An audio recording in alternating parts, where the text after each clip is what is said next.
হাঁহি ফূৰ্তিৰে দিন অতিবাহিত কৰা এটা পৰিয়ালৰ সকলো সুখ শান্তি নোহোৱা হৈ গৈছে।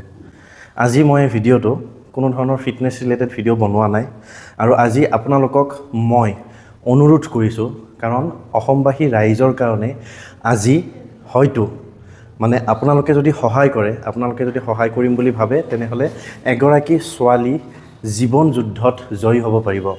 মই ক'ব বিচাৰিছোঁ শ্ৰুতি দত্তৰ কথা, যোৰহাটত ঘৰ আৰু তেখেতৰ এবিধ জটিল অসুখ হৈছে, কঠিন বেমাৰত তেখেত ভুগিছে, ডিঙিৰ বেমাৰ, যিটো বেমাৰত তেখেতৰ ইণ্টাৰনেল ব্লিডিং হয় আৰু যাৰ ফলত তেখেতৰ শৰীৰৰ চলাচল একেবাৰে এতিয়া নোহোৱা হৈ গৈছে।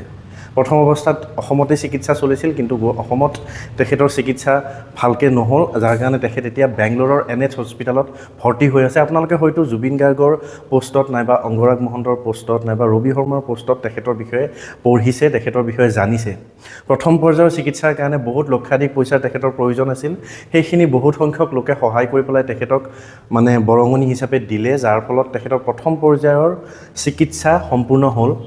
কিন্তু দ্বিতীয় পৰ্যায়ৰ চিকিৎসাৰ বাবে তেখেতক এতিয়াও 4 লাখ টকাৰ প্ৰয়োজন। চাব গ'লে 4 লাখ টকা সিমান এটা ডাঙৰ এমাউণ্ট নহয়, কিন্তু কিছু সংখ্যক লোকৰ কাৰণে 4 লাখ টকাও বহুত বেছি পৰিমাণ।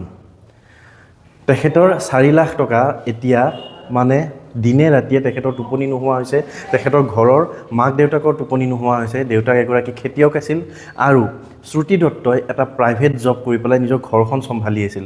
কিন্তু এতিয়া তেখেতৰ সেই বেমাৰটোৰ কাৰণে তেখেত নিজে চিকিৎসাধীন হৈ থাকিবলগীয়া হৈছে আৰু যাৰ ফলত তেখেতৰ বৰ্তমান পইচাৰ বহুত অভাৱ হৈছে। আৰু তেওঁ সেইকাৰণে মোৰ জৰিয়তে অসমবাসী ৰাইজক আপোনালোকৰ ওচৰত সহায় ভিক্ষা খুজিছে, যাতে আপোনালোকে অকণমান হ'লেও সহায় কৰি তেখেতক জীৱন যুদ্ধত জয়ী হ'বৰ কাৰণে সহায় কৰে। বেছি বৰঙণি দিয়াৰ কোনো দৰকাৰ নাই। খুব বেছি 1 টকাৰ পৰা 10 টকাৰ ভিতৰত আপোনালোকে যদি বৰঙণি দিয়ে, তেনেহ'লে অসমত প্ৰায় 3 কোটি জনতা আছে। তাৰ ভিতৰত মাত্ৰ 4 লাখ মানুহে 1 টকাকৈ দিলেও তেখেতৰ পইচাখিনি যোগাৰ হৈ যাব।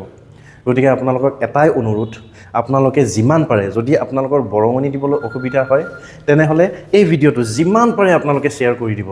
যিমান পাৰে গোটেই অসমবাসী ৰাইজেই যাতে এই ভিডিঅ'টো দেখা পায়, গোটেই অসমবাসী ৰাইজেই যাতে তেখেতৰ এই কষ্টটো দেখা পায়। মই আপোনালোকক শ্ৰুতি দত্তৰ কেইখনমান ফটো এই ভিডিঅ'টোত দেখুৱাইছোঁ। তেখেতৰ যেতিয়া অসুখটো হোৱা নাছিল, কিমান হাঁহি ফূৰ্তি কৰি আছিল, আৰু এতিয়া হস্পিটেলত তেখেতে জীৱন মৰণৰ লগত যুঁজি আছে।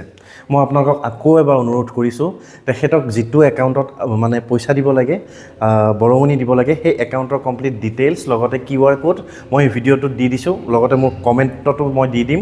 আপোনালোকক অনুৰোধ কৰিছোঁ, এই ছোৱালীজনীক আপোনালোকে যেন সহায় কৰে, 1 টকাকৈ হ'লেও দি পেলাই যাতে আপোনালোকে সহায় কৰে। 4 লাখ মানুহে যদি, অসমৰ 4 লাখ মানুহে 1 টকাকৈ দি পেলাই যদি সহায় কৰে, তেনেহ'লে তেখেতৰ জীৱন বাচি যাব।